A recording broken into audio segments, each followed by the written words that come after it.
Hello viewers, hope you all are doing well. As many of you had applied in Punjab Food Authority, बहुत सी post Punjab food authority में PPSC ने announce की थी जिनमें कुछ FSO की, एएफएसओ की और 3 मास्टर ट्रेनर की पोस्ट थी। इस सीरीज में हम कोशिश करेंगे कि बेसिक कोर इंपॉर्टेंट सिलेबस जो है इस एग्जाम के रिलेटेड उसको डिस्कस करें और इस सीरीज में हम लोग सिलेबस जो मैं ट्राई करूँगी 15 से 20 लेक्चर्स जो हैं वो आपके लिए बन जाए। जिनमें कुछ एक्सप्लेनेटरी वीडियोस होंगे, कुछ पीपीएससी के पास पेपर एमसीक्यूज जो हैं वो हम लोग डिस्कस करेंगे। आज की वीडियो बहुत ही इंट्रोडक्टरी स्टार्टिंग वीडियो होगी जिसमें हम लोग कुछ कॉन्सेप्ट्स, डेफिनेशंस को रिवाइज कर लेंगे। आई नो कि आप में से सबका बैकग्राउंड जो है फूड साइंसेस, टेक्नोलॉजी और न्यूट्रिशन से ही होगा, but we just have to revise all this definitions. तो चलें स्टार्ट करते हैं। सबसे पहले हम लोग अब डिस्कस कर लेते हैं फूड के बारे में। अब फूड के बारे में आप सबको पता है कि जो हम खाना खा रहे हैं, हमारा जो खुराक है, उसको हम लोग डिफाइन करते हैं एज़ फूड। तो उसकी डेफिनिशन क्या है? Defined as any substance that when ingested usually will supply nutrients such as carbohydrates. अब वो न्यूट्रिएंट्स कौन-कौन से सप्लाई कर रही है फूड जिसको हमने इंजेस्ट किया, जिसको हम लोगों ने खा लिया। तो कौन-कौन से न्यूट्रिएंट्स है? वो carbohydrates, fats, proteins, vitamins, minerals, elements और वाटर। अब ये चीज़ें आगे क्या करेंगे? वो जाके दैट नरिश द बॉडी, हमारी ह्यूमन बॉडी होगी, जितने भी लिविंग ऑर्गेनिज़म्स हैं उनको आगे नरिश करिए, नरिशमेंट के लिए काम करे। So basically this is the definition of food. हम लोग कभी-कभी ये सोचते हैं कि पीपीएससी की ये इतने लाइक स्टूपिड क्वेश्चंस हैं, ये तो हम लोग को पता है, ये बड़े बेसिक से सवाल है, हम लोग इन चीज़ों को रिकॉल नहीं करते। बट पीपीएससी का सिलेबस या पैटर्न हर दफ़ा चेंज होता है और पीपीएससी कभी भी ये नहीं देखता कि मैं उन चीज़ों को हाँ, होता है कि आपका 50 टू 60% जो है वो पास्ट पेपर्स में से पेपर आता है वापस। बट उसमें से कुछ चीज़ें ऐसी भी हैं जिनको आपको दोबारा रिवाइज़ करना होता है। हम लोगों ने एक और चीज़ें होती हैं जिनको बहुत पहले पढ़ा होता है। हमने ग्रेजुएशन में भी 4 साल पहले, एमफिल में भी 6 साल पहले समझ लें कि हम लोगों ने ये सारी चीज़ें पढ़ी होती है। So we just have to recall these things. तो फूड की डेफिनिशन हम लोगों ने रिवाइज़ कर ली। नेक्स्ट है हमारे पास सब डिसिप्लिन है हमारे पास फूड साइंस। अब फूड साइंस के कुछ स्टूडेंट्स होंगे, कुछ फूड साइंस टेक्नोलॉजी के होंगे, कुछ फूड साइंस न्यूट्रिशन के होंगे।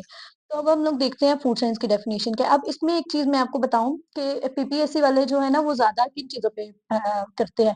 वो आपको देगा फैक्ट्स, वो आपको देगा फिगर्स, वो आपको पूछ लेगा टेम्परेचर्स के बारे में, वो आपसे पूछ लेगा रेवोल्यूशंस के बारे में, वो आपसे पूछेगा कोई भी इम्पोर्टेंट जो हम लोग कह सकते हैं कि न्यूमेरिक वैल्यूज़ हो सकती हैं ना, वो उनके बारे में आपसे ज़्यादा पूछेगा। तो उनको आपको याद रखना है और उसके लिए ये ट्रिक है कि आपने क्या करना है कि जो आप लोग लाइक अब हम लोग हाई टेम्परेचर वैल्यूज़ याद कर रहे हैं, तो हम लोगों ने एचटी, एसटी की वैल्यू याद की है, यूएसटी की वैल्यू याद की है, एलएसटी उसकी लोअर टेम्परेचर की हम लोगों ने वैल्यूज़ याद की। तो आपने क्या करना है, एक स्टिकी नोट लेना है, उसके ऊपर इन तमाम वैल्यूज़ को लिख लेना है और उसके बाद उनको पेस्ट कर देना वॉल के साथ, ताकि आप जब बार-बार उन चीज़ों को देखो वो रिकॉल होती जाएँ। तो this is a trick for your exam. इससे आपकी प्रिपरेशन होती रहेगी। 1 महीना है, 2 महीने हैं, तब तक आपको ये चीज़ें याद रहेंगी। You have to remember all these things. आपको बार-बार इनको रिवाइज़ करना है, बार-बार इनको रिकॉल करना है एंड आई होप कि मेरी वीडियोज़ आपके लिए बेटर हों कि आप इनको सुनें, इनको याद करें। अब हम लोग ये एक्सप्लेनेटरी वीडियो बनाएँगे, फिर इसी के हम लोग एमसीक्यूज़ फर्दर डिस्कस कर लेंगे, तो एमसीक्यूज़ की अलग-अलग से वीडियो मैं बनाऊँगी।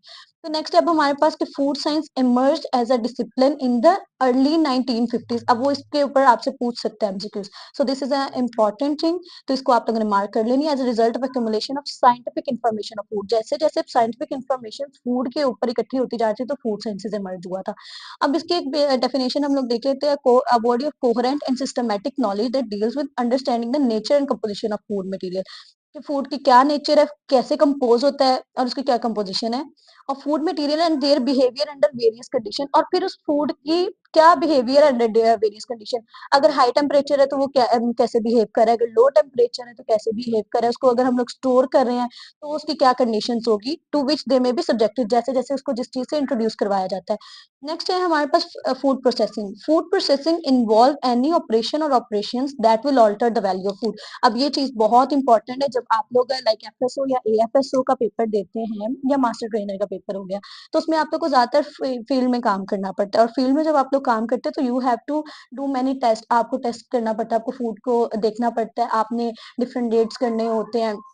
काफ़ी ज़्यादा आपकी ना उसमें ऐसी ड्यूटीज़ होती हैं, तो you have to know about the value of the food कि वो अल्टर हो रही है या सिमिलर ही है, सेम ही है। सो फूड प्रोसेसिंग एक ऐसा ऑपरेशन है या ऑपरेशन हो सकते हैं उसके अंदर जो फूड की वैल्यू को अल्टर कर देते हैं। अब कैसे अल्टर करेगा? अल्टर के अब ऑब्जेक्टिव्स क्या हैं? उससे क्या हो सकता है? Enhancement in the shelf life, automatically उसकी शेल्फ लाइफ बढ़ जाएगी।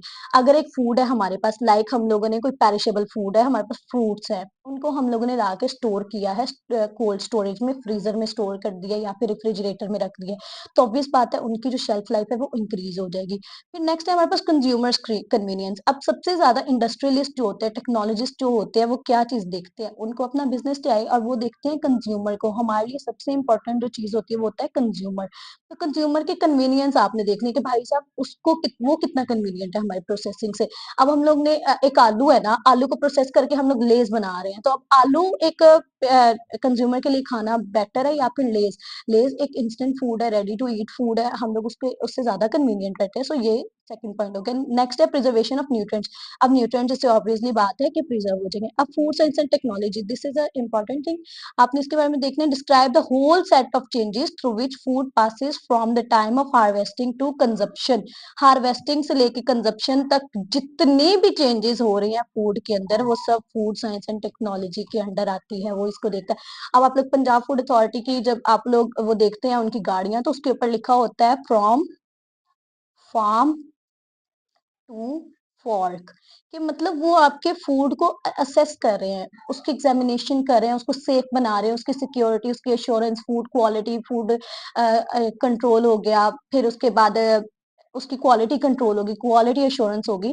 तो वो चीज क्या देखेंगे, फार्म जहाँ पे वो हार्वेस्ट हो रहा है, टू फोर्क जहाँ पे वो उनका एंड कंज्यूमर जो है वो इसको कंज्यूम कर रहा है, उसको खा रहा है, उसकी इनटेक हो रही है। तो उन्होंने उस चीज को बेसिकली एश्योर करना है, उसकी एश्योरिटी है उसमें।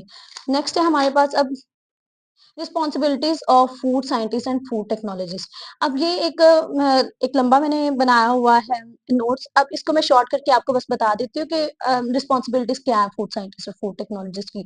अब उसमें ये है कि उन्होंने न्यू और सिलेक्ट करना है उन्होंने कि न्यू और प्रॉपर रॉ मटेरियल। सबसे पहले आपके पास रॉ मटेरियल बेस्ट होगा, तो उसके बाद ही आप उसकी फर्दर प्रोसेसिंग कर सकेंगे। फिर उसके फंडामेंटल चेंजेस के बारे में आपको पता होना चाहिए कि उसमें क्या फिजिकल कंडीशंस उसकी चेंज हो सकती हैं, क्या केमिकल प्रॉपर्टीज उसकी चेंज हो सकती है, और कौन सा न्यू प्रोडक्ट हम लोग बनाएंगे, कौन से इक्विपमेंट्स यूज करेंगे। फिर कंट्रोल्ड फूड मैन्युफैक्चरिंग होनी चाहिए, उसके ऑपरेशंस के बारे में आपको पता होना चाहिए। और फिर अगर उससे रिलेटेड कोई टेक्निकल प्रॉब्लम्स आ जाती हैं, तो फिर आपको उनका सोल्यूशन भी आपको पता होना चाहिए। ये नहीं कि हाँ भाई आपने किसी भी हैजर्ड को आपने सिर्फ एनालाइज कर दिया, आपने उस हैजर्ड का आगे से क्योर भी करना है, उसको कंट्रोल भी करना है। सो ये सारी रिस्पॉन्सिबिलिटी फूड साइंटिस्ट की और फूड टेक्नोलॉजिस्ट की हो सकती है।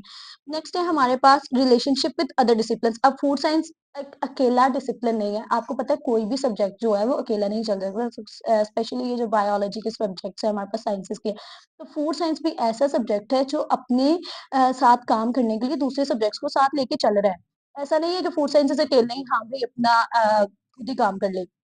उसके साथ कनेक्शन फिजिक्स से भी है, उसका कनेक्शन साथ में केमिस्ट्री से भी है, वो बायोलॉजी से भी इंटरलिंक्ड है। तो ये तमाम डिसिप्लिन के साथ इसका रिलेशनशिप है। अब हम लोग देखते हैं कि प्राइमरली टू डिस्टिंक्ट एस्पेक्ट्स हैं इस फील्ड के अंदर। एक तो है साइंटिफिक एस्पेक्ट और नेक्स्ट है टेक्नोलॉजिकल एस्पेक्ट। अब या तो हम लोग उसको फूड साइंस कह सकते हैं या फूड टेक्नोलॉजी कह सकते हैं। तो this depends upon the relationship with that discipline. So सबसे पहले हम लोग अब देखते हैं फिजिक्स में। अब फिजिक्स की एक मैं आपको छोटा सा ओवरव्यू बस दे देती हूँ कि फिजिक्स के साथ कैसे। अब आप देखें किसी भी लाइक आप बेवरेज टेक्नोलॉजी की आप बात कर रहे हो, कोई भी ड्रिंक है, आपने उसकी पीएच मेजर करनी है, तो पीएच मीटर से आप उसको मेजर कर रहे हैं। So you have to go through physics, आपने उसको मेजर करनी है, like if you have to measure the relative humidity या फिर कोई भी और चीज करने। सो टेक्निकली आपको फिजिक्स इसमें अप्लाई करनी होगी। नेक्स्ट हम लोग बात कर लेते हैं केमिस्ट्री की। तो अब इसमें food chemistry, this is the very important part food sciences का, केमिस्ट्री। अब आपको केमिकल कंपोजिशन पता है फूड की, आपको पता है कि इसके अंदर केमिकल रिएक्शंस हो रहे हैं, बायोकेमिकल रिएक्शंस हो रहे हैं। और अब आप उन चीजों के बारे में स्टडी अगर आपने करनी है तो you have to go to chemistry. तो ये बायोकेमिकल रिएक्शंस हो गए। अब उसमें अब हमारे पास केमिकल ग्रुप्स भी हैं। ये एक इंपॉर्टेंट पॉइंट है कि हमने स्पेसिफिक केमिकल ग्रुप्स जो हैं उनको स्टडी करना हो, तो लाइक अमाइनो ग्रुप्स हो गए, कार्बोनाइल ग्रुप्स हो गए, कार्बोक्सिलिक ग्रुप्स हो गए, फिनोलिक ग्रुप्स हो गए हमारे पास, और बाकी अदर। अब उसके बाद नेक्स्ट चीज है हमारे पास बायोलॉजी। अब बायोलॉजी जो है वो बहुत इंटरलिंक्ड है फूड साइंसेस के साथ। अब आपको पता है कि कंटेमिनेंट्स जो होते हैं हमारे पास, जो कि फूड को हम लोग कहते हैं कि फूड को खराब कर देते हैं, वो हमारे पास कंटेमिनेंट्स है। अब उसमें फिजिकल कंटेमिनेंट भी है, केमिकल कंटेमिनेंट भी है, बायोलॉजिकल कंटेमिनेंट्स भी है। अब बायोलॉजी का ताल्लुक किस तरह है फूड साइंसेस के साथ, आपको पता है कि हर एक फूड के अंदर एंजाइम्स प्रेजेंट है, और वो एंजाइम्स जो है वो फूड की रिएक्शंस कर रहे हैं, फूड के अंदर बायोकेमिकल रिएक्शंस हो रहे हैं उसके साथ। अब उसके अंदर माइक्रो ऑर्गेनिजम्स भी हैं, न्यूट्रिएंट्स भी हैं। अब एक माइक्रो ऑर्गेनिज्म है जो कि फूड को स्पॉइल कर रहा है, और उसी हाथ पे हमारे pass on the other hand एक माइक्रो ऑर्गेनिज्म है जो कि फूड को लाइक फर्मेंटेशन में यूज होके उस फूड की वैल्यू एनहेंस कर रहा है। तो दैट्स वाई बायोलॉजी को भी स्टडी करना हमारे लिए बहुत जरूरी है। तो इससे हमें पता चलेगा कि फूड पे क्या नेगेटिव उसके एस्पेक्ट्स हैं और क्या पॉजिटिव उस पे हो रहा है सारा कुछ।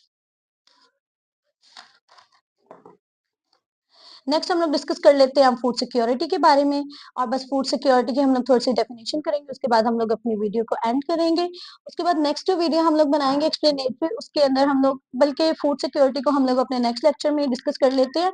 अगर आप लोग को इस रिलेटेड आपको अच्छे से समझ आ गया तो आप मुझे जरूर बताएंगे। अगर आप चाहते हैं कि हम लोग इसी तरह की सीरीज को कंटिन्यू रखें तब भी आप मुझे जरूर बता देना कमेंट सेक्शन में। मैं कोशिश करूंगी कि तमाम वो चीजें जो पीपीएससी के सिलेबस के मुताबिक इम्पोर्टेंट है वो आपके साथ डिस्कस करूंगी। आज का लेक्चर जो है बिल्कुल बेसिक सा लेक्चर था, सिर्फ इसलिए कि आपको बेसिकली थोड़ा सा समझा सकूं, एक ओवरव्यू दे सकूं।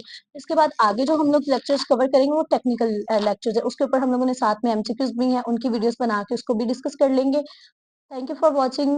अल्लाह हाफिज।